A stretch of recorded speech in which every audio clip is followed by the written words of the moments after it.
Hello दोस्तों, स्वागत है आप सभी का हमारे अपने चैनल क्विक रिवाइज ऑफिशियल पर। तो मैं आज आपको मध्य प्रदेश उच्च न्यायालय में 2022 में जो 22 फरवरी को एग्जाम हुआ था उससे रिलेटेड जो डॉक्यूमेंट वेरिफिकेशन होने वाला है उसके बारे में कुछ बताऊंगा। जैसे कि सीपीसीटी 227 और 28 दिसंबर वाली मान्य है या नहीं, 10वीं और 12वीं किस बोर्ड से होनी चाहिए, अदर स्टेट की है तो क्या होगा। ऐसी वीडियो में आपको संपूर्ण जानकारी मैं आपको दूंगा। तो यह वीडियो हमारी सीरीज का 19वां वीडियो है। इससे पहले भी अगर आप वीडियो देखना चाहते हैं जिसमें मैंने आपको बताया है टाइपिंग के मैटर कहाँ से आपको लेने हैं, किस किस शब्द में आपको कठिनाई आ सकती है, उनकी प्रैक्टिस कैसे करनी है, स्टेनो और टाइपिंग की किस तरह से प्रैक्टिस करनी है, सारी जानकारियां मैंने पिछले वीडियो में आपको दे चुका हूँ। वीडियो को पूरा देखिएगा, चैनल को सब्सक्राइब करके रखिएगा जिससे कि और भी ऐसी ही वीडियोस आप तक मिलती रहे। ज़्यादा टाइम लेते हुए वीडियो को स्टार्ट करते हैं। सबसे पहले मैं आपको सीपीसीटी के बारे में जानकारी दे देता हूँ।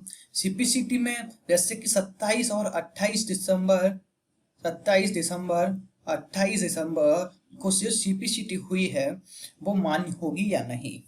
तो जो नोटिफिकेशन में डेट दी है उस डेट से पहले तक के डॉक्यूमेंट सारे मान्य होंगे। ठीक है, जो डॉक्यूमेंट में डेट दी है नोटिफिकेशन में उससे रिलेटेड उससे पहले तक के सारे डॉक्यूमेंट आपके मान्य होंगे। तो 27 दिसंबर और 28 दिसंबर से पहले तक के आपकी सीपीसीटी मान्य होगा। दूसरा है कि हमको 10th और 12th की मार्कशीट या डिग्री 10th-12th की मार्कशीट किस स्टेट से होनी चाहिए, तो इसके बारे में उन्होंने साफ साफ मेंशन कर रखा है कि 10वीं और 12वीं की जो मार्कशीट है वो मार्कशीट एमपी बोर्ड की ही होनी चाहिए। एमपी बोर्ड की ही होनी चाहिए। अगर आप किसी और राज्य से हैं, 10वीं और 12वीं आपने किसी और राज्य से की है तो अन्य राज्य से की है तो वह मान्य नहीं होगी हाई कोर्ट में। ठीक है, अन्य राज्य की 10वीं और 12वीं मान्य नहीं होगी। उसी तरह से सीपीसीटी एमपी से किया हुआ है, सिर्फ एमपी में ही सीपीसीटी होता है, तो एमपी से ही आपको सीपीसीटी किया हुआ है तो मान्य होगा। 10वीं 12वीं बार मध्य प्रदेश से की है तो मान्य होगी। और आपको मैं डीसीए और पीजीडीसीए के बारे में भी बता देता हूँ। डीसीए और पीजीडीसीए यह भी एमपी से ही अगर आपने की है तो भी यह मान्य होंगी। अदर स्टेट से अगर आपने इनको किया है तो यह मान्य आपकी नहीं होंगी, आपको डॉक्यूमेंट वेरिफिकेशन में बाहर कर दिया जाएगा। फोर्थ नंबर पे आता है आपका डिग्री के बारे में। ठीक है, डिग्री या आपका जो ग्रेजुएशन की मार्कशीट है। ठीक है, डिग्री या फाइनल ईयर की ग्रेजुएशन की मार्कशीट। ठीक है, डिग्री या फाइनल ईयर की ग्रेजुएशन की मार्कशीट है तो इनमें से कौन सी आपको लगेगी। ठीक है, तो आपके पास डिग्री है और फाइनल ईयर की मार्कशीट है तो दोनों ही मान्य होंगी।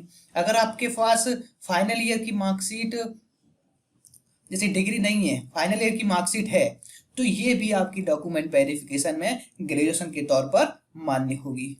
और मैं आपको एक चीज और बता देता हूँ, जैसे कि डीसीए पीजीडीसीए का फर्स्ट और सेकंड सेम अगर आपने किया हुआ है, अगर हाल ही में सेकंड सेम किया हुआ है और वह जो नोटिफिकेशन में डेट दिया हुआ है उस डेट के अगर नोटिफिकेशन में जो डेट दिया है उस डेट की बाहर का अगर बाद का डेट है तो ये आपका मान्य नहीं होगा। इसमें आपको डॉक्यूमेंट वेरिफिकेशन में निकाल दिया जाएगा। तो इन बातों का ध्यान रखना। सीपीसीटी 27 और 28 दिसंबर की मान्य होगी। 10वीं और 12वीं की मार्कशीट एमपी बोर्ड से होनी चाहिए। डीसीए पीजीडीसीए एमपी बोर्ड से होनी चाहिए और जो डेट दी हुई है नोटिफिकेशन में उस डेट से पहले होनी चाहिए। ठीक है, जो डेट दी है उस डेट से पहले होने चाहिए।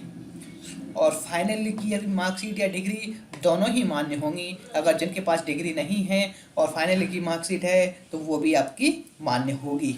तो दोस्तों, अगर आपको ये इन्फॉर्मेशन अच्छी लगी हो तो दोस्तों को भी शेयर करें जिससे वो भी समझ सकें कि डॉक्यूमेंट वेरिफिकेशन में किस किस तरह से आपको थोड़ी बहुत परेशानी होगी। वो मैंने आपको जानकारी दे दी है।